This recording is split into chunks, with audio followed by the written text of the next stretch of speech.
ఆసక్తికర ఫలితాలు వెలువడుతున్నాయి.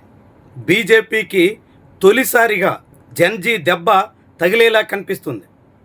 దేశవ్యాప్తంగా అత్యంత చర్చనీయాంశంగా మారిన 3 రాష్ట్రాల్లో జరుగుతున్న అసెంబ్లీ ఉప ఎన్నికల ఫలితాలు ఇప్పుడిప్పుడే వెలువడుతున్నాయి. తొలి రౌండ్ ఫలితాలను బట్టి ట్రెండ్స్ చూస్తుంటే బీజేపీకి చాలా పెద్ద స్థాయిలో సెగ తప్పదా అనేటువంటి సంకేతం అయితే కనిపిస్తోంది. ముఖ్యంగా బీహార్ నుంచి బీజేపీ జాతీయ ప్రెసిడెంట్గా ఉన్న నితిన్ నబీన్ రాజీనామా చేసినటువంటి నియోజకవర్గంలో ఇప్పుడు బీజేపీ అభ్యర్థి వెనుకబడి కనిపిస్తున్నారు.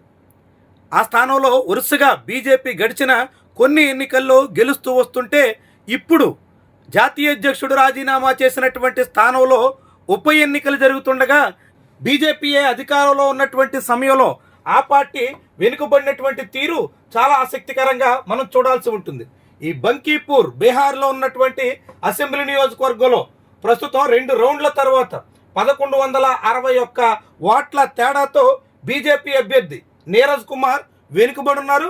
ఆయన మీద ప్రశాంత్ కిషోర్ జనస్వరాజ్ పార్టీ అధినేత ఆధిక్యతలో కనిపిస్తున్నారు. చాలా ముఖ్యమైనటువంటి పరిణామం. రాష్ట్రీయ జనతాదళ అభ్యర్థి కేవలం 664 ఓట్లతో 3వ స్థానంలో ఉన్నారు.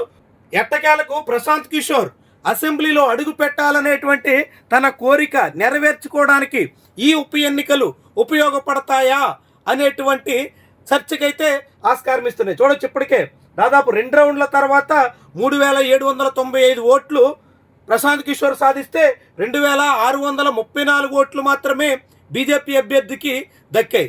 దీంతో సుదీర్ఘకాలం తర్వాత ఈ బంకీపూర్ అసెంబ్లీ నియోజకవర్గంలో బీజేపీ అభ్యర్థి ఓటమి దిశలో సాగుతున్నారా అన్నది ఎర్లీ ట్రెండ్స్ను బట్టి అర్థమవుతున్నటువంటి విషయం. జంతర్ మంతర్లో నీట్ పేపర్ లీక్ వ్యతిరేకంగా కాక్రోచ్ జనతా పార్టీ సాగించినటువంటి ఉద్యమం దేశవ్యాప్తంగా సంచలనంగా మారింది. అందులో బీహార్లో అయితే మరో దశలో ఉద్యమం సాగింది. పెద్ద స్థాయిలో పట్నా వీధుల్లో యువత నిరసనలు వ్యక్తం చేశారు. ఆ సమయంలో AK-47 కూడా ప్రయోగించి విద్యార్థుల మీద కాల్పులు జరిపినటువంటి ఘనత అక్కడ బీజేపీ ప్రభుత్వానికి దక్కింది. అలా విద్యార్థుల మీద AK-47 టెర్రరిస్టులతో పోరాటానికి వాడేటువంటి గన్తో దాడులు జరిపించినటువంటి బీజేపీ ప్రభుత్వానికి ఈ ఎన్నికల్లో ఓటర్లు బుద్ధి చెప్పే దిశలో ఉన్నారా అనేటువంటి సంకేతాన్ని ఈ ఉప ఎన్నికల ఫలితాలు ప్రస్తుతానికి అందుతున్నటువంటి ఫలితాలను బట్టి మనకు అర్థమవుతోంది.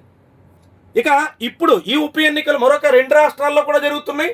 అయితే 2 రాష్ట్రాల్లో కూడా బీజేపీ ప్రస్తుతానికి లీడింగ్లో కనిపిస్తుంది. అదొకటి మంజల్పూర్ గుజరాత్లో ఉంది. ఇక్కడ బీజేపీ అభ్యర్థి మృతి చెందడంతో ఉప ఎన్నికలు జరుగుతున్నాయి. అది బీజేపీకి బలమైన రాష్ట్రం, బలమైన నియోజకవర్గం.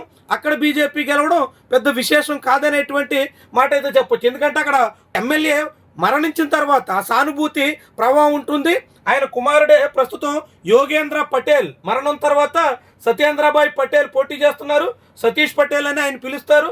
కాబట్టి అక్కడ ఆయన విజయం పెద్ద విశేషంగా భావించాల్సిన పని లేదు. ఇక మధ్యప్రదేశ్లోని దతియాలో ఇక్కడైతే కాంగ్రెస్ పార్టీ ఎమ్మెల్యే రాజేంద్ర త్రిపాఠి ఆయన మీద అనర్హత వేటేశారు.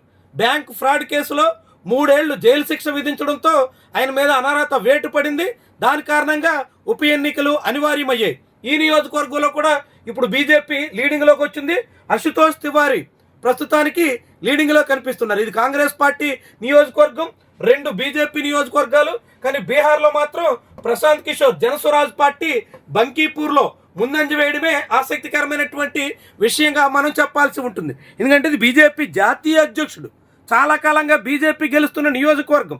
అలాంటి బంకీపూర్లో బీజేపీ వెనకబడ్డం అంటే ఎలాంటి పరిస్థితుల్లో ఆ పార్టీ పయనిస్తుందో, ఏ తీరున బీజేపీకి ఉద్యమ సెగ తగలబోతుందో, జన్జీ ఆందోళనల తర్వాత జరుగుతున్నటువంటి తొలి ఉప ఎన్నికల్లో ఆ పార్టీ ఎలాంటి పరీక్షను ఎదుర్కోబోతుందో మనందరికీ స్పష్టంగా చాటుతుంది. మరి తుది ఫలితాలు ఎట్లా ఉంటాయి?